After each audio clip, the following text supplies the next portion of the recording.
Break के बाद खुशामदीद नाज़रीन। 26वीं आईनी तरमीम मंजूर हो चुकी है और पार्लियामेंट ने 19वीं तरमीम के में जो इख्तियार खोया था वो आज पार्लियामेंट को वापस मिल गया है। जस्टिस वजीउद्दीन अहमद साहब ने हमें ज्वाइन किया है। जस्टिस वजीउद्दीन साहब, बहुत शुक्रिया आपके वक्त का। सर, ये बताइएगा कि कैसे देखते हैं इस सारे मामले को, और ये जो कहा जा रहा है कि 26वीं आईनी तरमीम से अदलिया की आज़ादी कंप्रोमाइज्ड हो गई है और अदलिया की जो खुद मुख्तारी है वो एट स्टेक आ गई है, कैसे देखते हैं? क्या आप इस स्टेटमेंट को दुरुस्त समझते हैं? जी, मैं न सिर्फ इस स्टेटमेंट को दुरुस्त समझता हूं, बल्कि मैं यहां तक जाऊंगा कि ये जो 2 दिन हमारे गुजरे हैं, 20 अक्टूबर 2024 और 21 अक्टूबर 2024, ये पाकिस्तान की तारीख के सियाह तरीन दिन हैं। उसकी वजह ये है कि कोई भी मुल्क, खुसूसन एक डेमोक्रेटिक मुल्क, 3 पिलर्स के ऊपर कायम होता है। एक पार्लियामान होती है, एक इंतज़ामिया होती है और एक अदलिया होती है। अनफॉर्चुनेटली इन 2 दिनों में वो जो तीसरा पिलर ऑफ स्टेट था, अदलिया, न सिर्फ ये कि उसकी इंडिपेंडेंस ख़त्म कर दी गई, बल्कि वो कोलैप्स ही हो गया। अब यहाँ जो मौजूदा सूरत हाल है वो ये है कि ये एक डायरकी हो गई है। ये अब ट्राइकोटोमी ऑफ पावर्स नहीं रही है, अदलिया मौजूद ही नहीं है। अभी आपने अपने इब्तिदाइया में ये कहा था कि ये 26वीं तरमीम के नतीजे में 19वीं तरमीम बहाल हो गई है। अगर वो बहाल हो जाती वो अच्छी बात नहीं होती, लेकिन वो फिर भी इससे बेहतर था, क्योंकि उस तरमीम के अंदर सिर्फ मसला अपॉइंटमेंट का था, तकर्रियां का मसला था। लेकिन यहाँ तो बात कुछ और है। आपने न सिर्फ तकर्रियां अपने हाथ में ले ली हैं, और किसने हाथ में ले ली हैं? एक ऐसे इदारे ने अपने हाथ में ले ली है, जो हुकूमत है, हुकूमत पाकिस्तान है, जो पाकिस्तान की सबसे बड़ी लिटिगेंट है, सबसे बड़ी मुकदमेबाज है। और उसने उस इदारे को, जिसने फैसला करना होता है, उसने उस इदारे को जिसका अंपायर का रोल है, उसको अपने काबू में ले लिया। तो ये क्या सूरत हाल है? ये तो 19वीं अमेंडमेंट की बात नहीं है। यहाँ तो आपने न सिर्फ अपॉइंटमेंट के मामला को कंट्रोल किया है, बल्कि आपने सुप्रीम कोर्ट की बेंचेस बनाने का इत्तेफाक भी ले लिया है। आप खुद मुकदमेबाज हैं, आप खुद लिटिगेंट हैं, और आप अपनी ही मर्जी की बेंचेस बनाएंगे, और वो बेंचेस भी परमानेंट बेंचेस नहीं होंगी। जब उसको चाहेंगे तब्दील कर देंगे।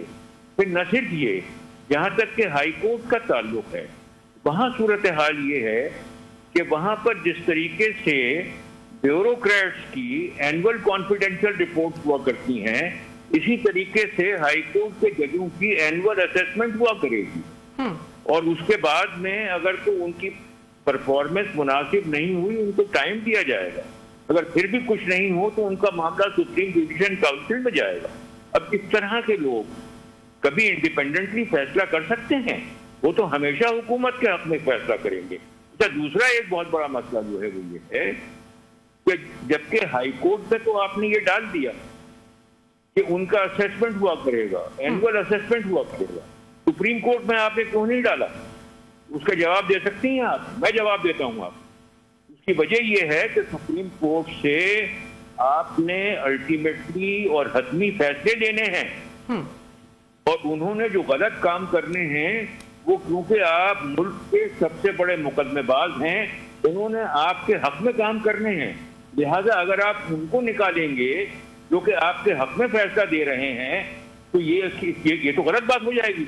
तो लिहाजा हाई कोर्ट की हद तक तो ठीक है, लेकिन सुप्रीम कोर्ट का जज जो भी करे वो ठीक है, उसकी कोई अकाउंटेबिलिटी नहीं है। और फिर बेंचे आप बनाएंगे, फैसले आप करवाएंगे अपनी मर्जी के। तो ये क्या है? मैं समझता हूँ पाकिस्तान में अब रूल ऑफ लॉ जैसी कोई चीज नहीं रही है। यानी पहले जो प्रेशर्स आते थे वो किसी और इदारे की तरफ से आते थे, अब हुकूमत की तरफ से आएंगे। देखें, कोई और इदारा, मैं आपसे क्या करूं, किसी को कहूं। एक शख्स ने, जो कि सेनेटर है, जिसने कल वोट दिया है सेनेट में, उसने ये कहा कि ये तरमीम जो है ये बाप का बाप लेकर के आया है। बाप का मतलब आप जानती हैं, बलूचिस्तान अवामी पार्टी, और उसका क्रिएटर कौन था वो आपको मुझसे ज्यादा पता होगा। तो सूरत हाल जो है वो ये है कि डिक्टेशन की बुनियाद के ऊपर अगर फैसले लिए जाएं, अपनी मर्जी के बुनियाद के ऊपर अगर फैसले दिए जाएं, तो भाई ये किस तरह के फैसले हुए? फिर तो फैसलों की जरूरत ही नहीं है, फिर तो अदलिया की जरूरत ही नहीं है। लेकिन जस्टिस वजीरुद्दीन साहब, गुज़श्ता कुछ अरसे में हमने एक कॉन्टिन्यूस महाज़ाराई भी तो देखी है, और जो अदलिया के अंदर हमने एक बड़ी गहरी तकसीम देखी है, उसको फिर कैसे एड्रेस किया जाना चाहिए था? अगर आप इस 26वीं आईनी तरमीम को ये समझते हैं कि ये ठीक नहीं हुआ है, तो फिर क्या रास्ता होना चाहिए था इस महाज़ाराई को ख़त्म करने का, इस खलीज को ख़त्म करने का, तकसीम को ख़त्म करने का? वो तकसीम, वो महाज़ाराई, वो हकीकत है, उसमें किसी किस्म का कोई शक नहीं है। लेकिन देखने की जरूरत यह है कि वो महाज़ाराई क्यों थी, उस महाज़ाराई की वजह क्या थी? उस महाज़ाराई की वजह सिर्फ एक थी, और वो किसी न किसी तरीके से पाकिस्तान में पावर हासिल करना था उसका मकसद। जी, उसका मकसद जो है वो फॉर्म 47 की हुकूमत बनाना था। उसका मकसद एक पॉलिटिकल पार्टी को, जो अपेरेंटली इस वक्त मुल्क की सबसे ज्यादा पॉपुलर पॉलिटिकल पार्टी है, उसको खड्डे लाइन डालना था। लेकिन इससे पहले 2017 में पनामा का फैसला भी तो हमारे सामने है ना। साकिब निसार वाला टेन्योर हमारे सामने है, बंदियाल साहब वाला टेन्योर हमारे सामने है। का जो पनामा का फैसला था वो अपनी जगह, उसे कोई अप्रूव नहीं करता, वो अपनी जगह। लेकिन इसका ये मतलब तो नहीं है कि आप ईंट का जवाब पत्थर से दें। सर, बात ठीक है, लेकिन मामलात शुरू होंगे तो फिर वो आगे तक जाएंगे। पहला कदम होगा तो उससे अगला कदम ही होगा, उससे पीछे तो नहीं आएंगे। देखें, हुकूमत का रोल जो है वो एक पैटर्न का रोल हुआ करता है। हुकूमत का रोल एक बेनिफिशियल रोल हुआ करता है। लेकिन अगर हुकूमत मुल्क से अदलिया का कवर ही हटा दे, अदलिया का कंट्रोल ही हटा दे, और जिस तरह के फैसले चाहे वो अदलिया से लेने के लिए उसकी पेशबंदी कर दे, तो ये किस तरह की डेमोक्रेसी है? ये कैसी कॉन्स्टिट्यूशनल गवर्नमेंट है? ये तो मुमकिन ही नहीं है। ये तो वर्स्ट डिक्टेटरशिप में भी ये बातें नहीं हुआ करती जो इन्होंने पिछले 2 रोजों में की हैं। तो जो हमने गुज़श्ता कई सालों में, हमने 2017 से ऑनवर्ड्स अदालत में जिस तरह से सियासत की इन्वॉल्वमेंट देखी, और फिर सियासत में अदालत की इन्वॉल्वमेंट देखी, उसको क्या कहेंगे आप? देखें, मैं तो आपसे क्या अर्ज करूं, 2017 तो 7 साल पुरानी बातें हैं। ये मसाइल तो ये मुल्क पता नहीं कब से फेस कर रहा है। जी, ये मुल्क जो है, आपको पता है, उसकी इब्तिदा लियाकत अली खान की असैसिनेशन से हुई। वो कंटिन्यू हुए मसाइल, नाजिमुद्दीन की जो एक पॉपुलर मिनिस्ट्री है उसको डिसमिस करने के बाद वहां नहीं रुकी। जी, फिर कॉन्स्टिट्यूएंट असेंबली, जिसने कॉन्स्टिट्यूशन बना लिया था, जो 25 दिसंबर 1956 को कायदे आजम की विरादत के रोज कॉन्स्टिट्यूशन देने वाली थी, उसको 24 अक्टूबर 1954 में फारिग कर दिया गया।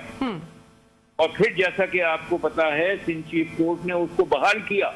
जी, और उसके बाद में फेडरल कोर्ट में, जहां के मुनीर साहब की हुक्मरानी थी, उनको हाई कोर्ट के चीफ जस्टिस से डायरेक्टली फेडरल कोर्ट का चीफ जस्टिस बनाया गया था। उन्होंने सिंध चीफ कोर्ट के फैसले को अपसेट कर दिया।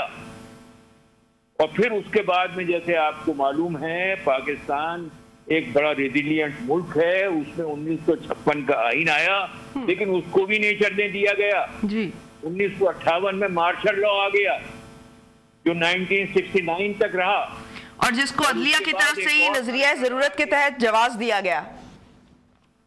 उसके बाद एक और मार्शल लॉ आ गया जिसके नतीजे में पाकिस्तान का आधा हिस्सा ही साफ हो गया। ये बहुत लंबी कहानियां हैं, उनका इलाज सिर्फ एक है और वो इलाज ये है कि मुल्क में कॉन्स्टिट्यूशनल गवर्नमेंट आप कायम कीजिए। इस वक्त जो आपकी असेंबलियां हैं, नेशनल असेंबली हो या सेनेट हो, ये नामुकम्मल असेंबलियां हैं, ये फॉर्म 47 की असेंबलियां हैं। इस वक्त जो इलेक्शन कमीशन है वो अपनी एक्सटेंशन के लिए काम कर रही है। आपको पता है इसी तरमीम में 26वीं तरमीम में इलेक्शन कमीशन की खिदमात के नतीजे में ये कहा गया है कि जब तक के नई कमीशन अपॉइंट नहीं होती उस वक्त तक आप काम करते रहेंगे। 3-4 महीने में इस कमीशन का टेन्योर खत्म हो रहा है। उनको एक और ऑलरेडी भी उनको एक्सटेंशन मिली हुई है। जी आवाज नहीं आई मुझे। ऑलरेडी भी उनको एक्सटेंशन मिली हुई है। वही मैं अर्ज कर रहा हूं, ये सूरत हाल है कि कमीशन आपकी, चीफ जस्टिस जो इस वक्त इनकम्पेंट है वो आपका, अदालत डिवाइडेड। अब आपने सारी पावर्स ले ली 26वीं अमेंडमेंट के जरिए से। कौन सा नाग मारा है आपने?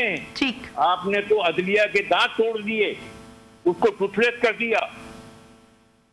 ठीक हो गया, बहुत शुक्रिया। जस्टिस वजीहुद्दीन साहब हमारे साथ मौजूद थे। नाज़रीन, एक छोटे से ब्रेक पे जाएंगे, ब्रेक से वापस आएंगे और जस्टिस शाइक उस्मानी साहब हमारे साथ मौजूद होंगे, उनसे इस बारे में उनकी राय जानेंगे। हमारे साथ रहिए।